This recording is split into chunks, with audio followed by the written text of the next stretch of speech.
அஸ்ஸலாமு அலைக்கும். Welcome to லியா சமையல். இன்றைக்கி நம்ம முட்டை சூப் எப்படி செய்கிறதுன்னு பார்க்க போகிறோம். இது வந்து ரைஸ் கூடவும் சாப்பிட்லாம், சூப்பாகவும் குடிக்கலாம். இதுவரை எங்கள் சேனலை சப்ஸ்கிரைப் பண்ணாமல் இருந்தீங்கன்னா சப்ஸ்கிரைப் பண்ணுங்கள், லைக் பண்ணுங்கள், ஷேர் பண்ணுங்கள், கமெண்ட் பண்ணுங்கள். மறக்காமல் பெல் ஐக்கான் பட்டனையும் அழுத்துங்க. வாங்க வீடியோக்குள்ளே போகலாம்.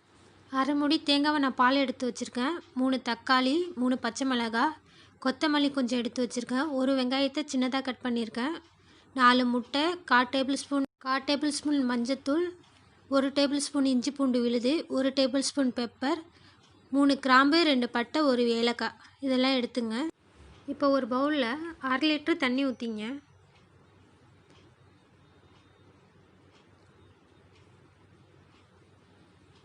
இது கூட தக்காளி, பச்சை மிளகாவை சேர்த்துங்க. இது கூட இஞ்சி பூண்டையும் மஞ்சத்தூளையும் சேர்த்துங்க.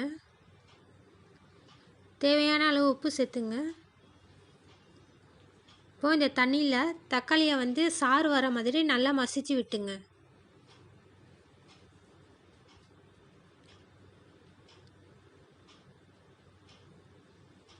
இப்போ ஒரு பாத்திரத்தில் இதை ஊற்றி ஒரு 5 நிமிஷம் நல்லா கொதிக்க விடுங்க. இந்த தக்காளியோடைய சாறு வந்து தண்ணியில் இறங்கணும். நல்லா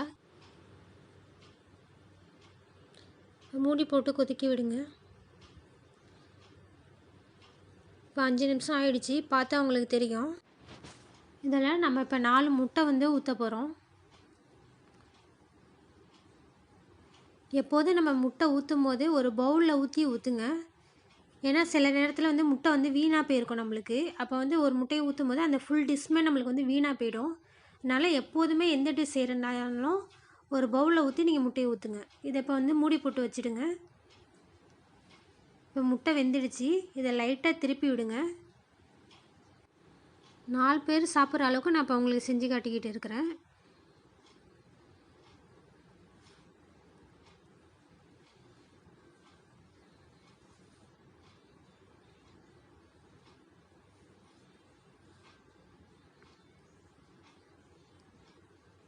இப்போ மூடி போட்டு வச்சுடுங்க. ஒரு 2 நிமிஷம் கழித்து பார்த்திங்கன்னா முட்டை நல்லா வெந்திருக்கும். இது கூட நம்ம தேங்காய் பால் ஆட் பண்ணிடலாம். இப்போ வந்து லோ ஃப்ளேமில் வச்சுடுங்க. ஏன்னா வந்து ஹையாக வச்சுருந்தோம்னா நம்மளுக்கு பால் வந்து அப்படியே கொஞ்சம் மேலே தெரிஞ்ச மாதிரி வரும். அதனால் லோ ஃப்ளேமில் வச்சிங்க. இது கூட இப்போ வந்து நீங்கள் வந்து கொத்தமல்லி சேர்த்துங்க. இதை தனியாக வச்சுட்டு லோ ஃப்ளேம்லேயே இருக்கட்டும். இப்போ ஒரு பாத்திரத்தில் கொஞ்சம் எண்ணெய் ஊற்றி பட்டை, கிராம்பு, ஏலக்காய் போட்டு அதை லைட்டாக நம்ம வந்து தாளிக்கணும்.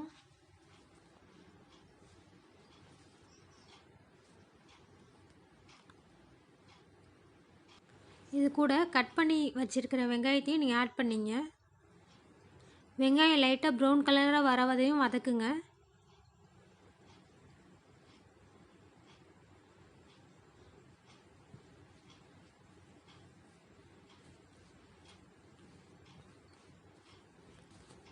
இப்போ வதங்கிடுச்சு.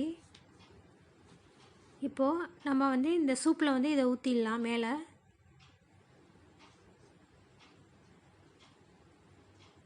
இப்போது 1 டேபிள் ஸ்பூன் பெப்பரையும் ஆட் பண்ணிங்க. இப்போது நம்மளுக்கு முட்டை சூப் ரெடி. இதை வீட்டில் ட்ரை பண்ணி பார்த்துட்டு எப்படி இருந்துச்சுன்னு கமெண்ட்ஸில் சொல்லுங்கள். இந்த வீடியோ உங்களுக்கு பிடிச்சிருந்துச்சுன்னா சப்ஸ்கிரைப் பண்ணுங்கள், லைக் பண்ணுங்கள், ஷேர் பண்ணுங்கள், கமெண்ட் பண்ணுங்கள். மறக்காமல் பெல் ஐக்கான் பட்டனையும் அழுத்துங்க.